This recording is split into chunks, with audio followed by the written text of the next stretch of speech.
저 감옥 보낸 거 받고는 말고는 없어요, 별로. 그게 제일 잘못한 거지.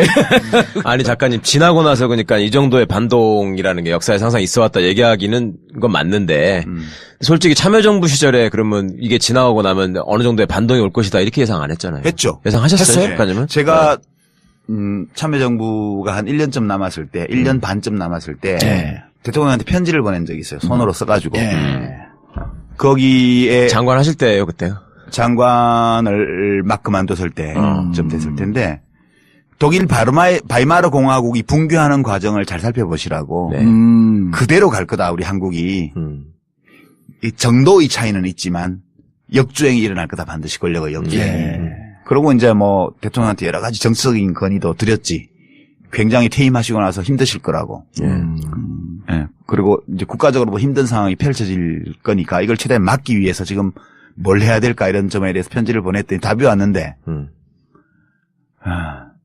진단은 동의하는데 처방은 동의 못하겠다. 그렇게 저한테 답이 왔어요. 그래서 그런 적도 있었고 이 정도의 반동은 충분히 예견할 수 있었고요. 그렇게 심각한 반동도 아니에요. 최소한 이명박 대통령은 달라요. 아니 이게 진짜 연성이라 그러니까 지나 보니까 좀 9년이 고통스럽긴 했지만 그 고통이 외상값을 갚는 거라니까.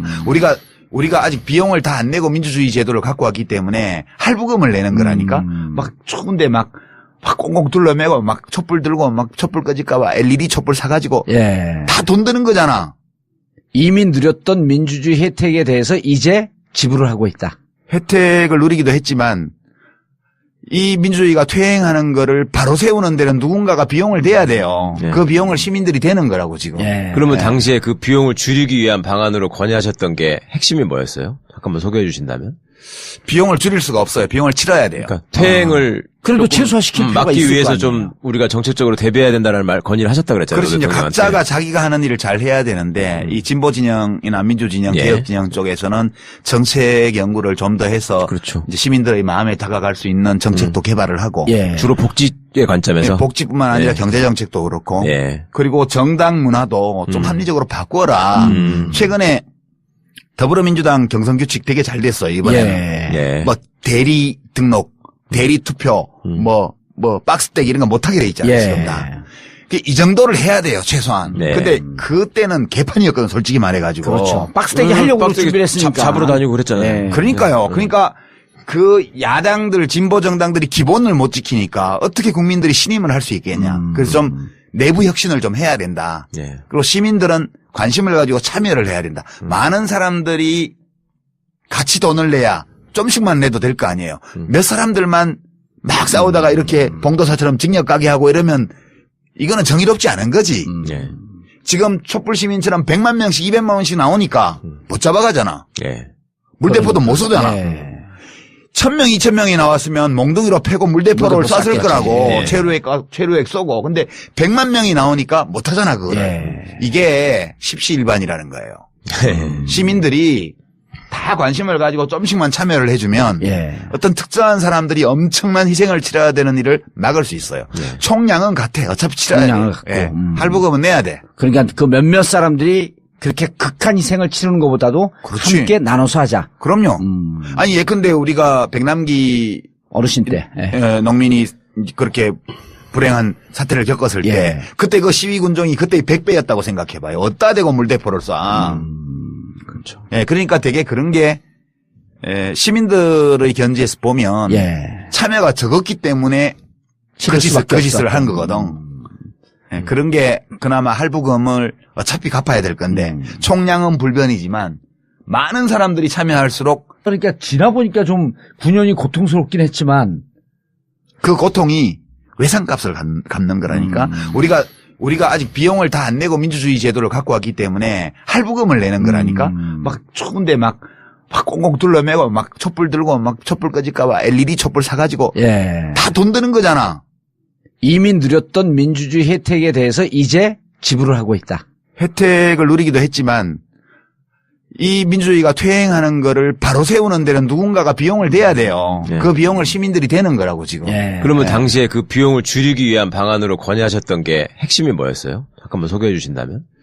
비용을 줄일 수가 없어요. 비용을 치러야 돼요. 그러니까 퇴행을 그래도 최소화시킬 필요가 막기 있을 위해서 거 좀 아니에요. 우리가 정책적으로 대비해야 된다는 말 건의를 하셨다 그랬잖아요. 그래서 이제 대통령한테. 각자가 자기가 하는 일을 잘 해야 되는데 이 진보 진영이나 민주 진영, 예. 개혁 진영 쪽에서는 정책 연구를 좀 더 해서 그렇죠. 이제 시민들의 마음에 다가갈 수 있는 정책도 개발을 하고 예. 주로 복지의 관점에서 복지뿐만 아니라 예. 경제 정책도 그렇고 예. 그리고 정당 문화도 좀 합리적으로 바꿔라.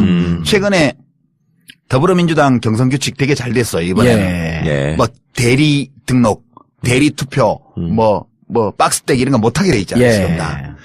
이 정도를 해야 돼요, 최소한. 네. 근데 그때는 개판이었거든, 솔직히 말해가지고. 그렇죠. 박스떼기 하려고 박스떼기 준비를 했으니까. 잡으러 다니고 그랬잖아요. 예. 그러니까요. 그러니까 저 감옥 보낸 거 맞고는 말고는 없어요, 별로. 그게 제일 잘못한 거지. 아니 작가님 지나고 나서 그러니까 이 정도의 반동이라는 게 역사에 항상 있어왔다 얘기하기는 건 맞는데 솔직히 참여정부 시절에 그러면 이게 지나가고 나면 어느 정도의 반동이 올 것이다 이렇게 예상 안 했잖아요. 했죠. 예상하셨어요, 했어요? 작가님은? 제가, 참여정부가 한 1년쯤 남았을 때, 1년 반쯤 남았을 때, 예. 대통령한테 편지를 보낸 적이 있어요. 손으로 써가지고. 예. 거기에 장관 하실 때예요 그때요. 장관을 막 그만뒀을 때쯤 됐을 텐데 독일 바이마르 공화국이 붕괴하는 과정을 잘 살펴보시라고 네. 그대로 갈 거다 우리 한국이 음. 이 정도의 차이는 있지 야당들 진보 정당들이 기본을 못 지키니까 어떻게 국민들이 신임을 할 수 있겠냐 그래서 좀 내부 혁신을 좀 해야 된다 예. 그리고 시민들은 관심을 가지고 참여를 해야 된다 많은 사람들이 같이 돈을 내야 좀씩만 내도 될 거 아니에요. 몇 사람들만 막 싸우다가 이렇게 봉도사처럼 징역 가게 하고 이러면 이거는 정의롭지 않은 거지. 예. 지금 촛불 시민처럼 100만 명씩 200만 원씩 나오니까 못 잡아가잖아. 예. 물대포도 못 쏘잖아. 예. 1000명, 2000명이 나왔으면 몽둥이로 패고 물대포를 물대포 쐈을 쐈겠지. 거라고 예. 최루액 쏘고. 근데 100만 명이 나오니까 못 하잖아, 그거를. 예. 이게 십시일반이라는 거예요. 시민만 역주행이 일어날 거다 반드시 권력의 역주행. 예. 그러고 이제 뭐 대통령한테 여러 가지 정치적인 건의도 드렸지.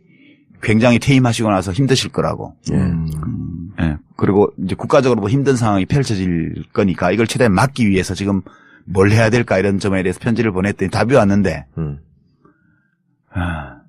진단은 동의하는데 처방은 동의 못하겠다. 그렇게 저한테 답이 왔어요. 그래서 그런 적도 있었고 이 정도의 반동은 충분히 예견할 수 있었고요. 그렇게 심각한 반동도 아니에요. 최소한 이명박 대통령은 달라요. 예. 아니, 이게 진짜 연속이라